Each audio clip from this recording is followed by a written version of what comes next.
Jan Sporenberg a élu domicile à Gironde-sur-Dros avec une idée en tête, installer une fabrique de fromage.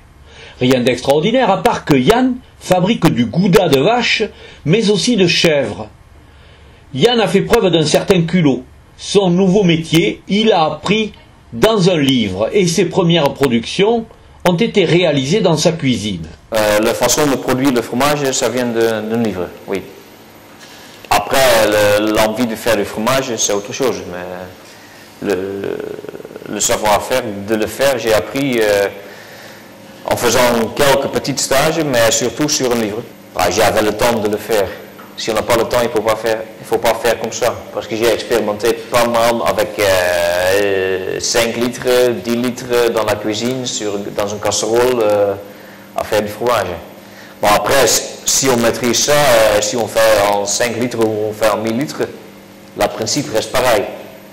Si on a un bon lait et on ne fait pas de bêtises, ça fonctionne. C'est pour ça que je suis très contente avec mon fournisseur de lait. Il me livre une qualité très stable et j'ai aucun souci pendant la fabrication ni dans l'affinage. Cet artisan autodidacte a su, en 3 années, capter une clientèle.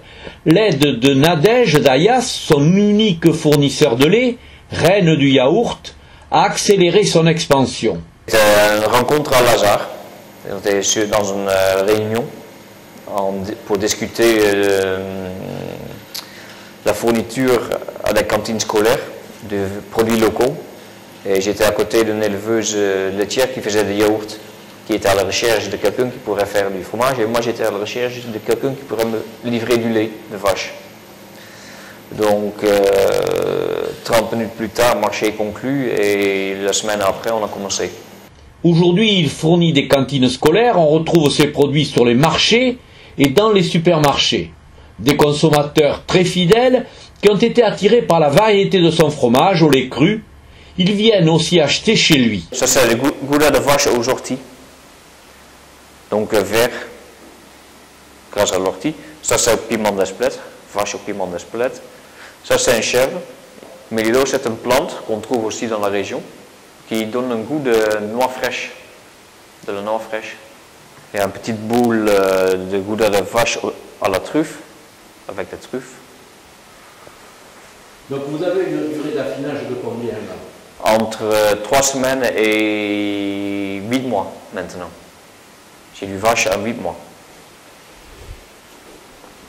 On a des amateurs de fromage justement avec un affinage long. Oui. C'est quelque chose qui est... C'est quelque chose qui se vend bien. Il est un peu plus cher et il y a une petite demande.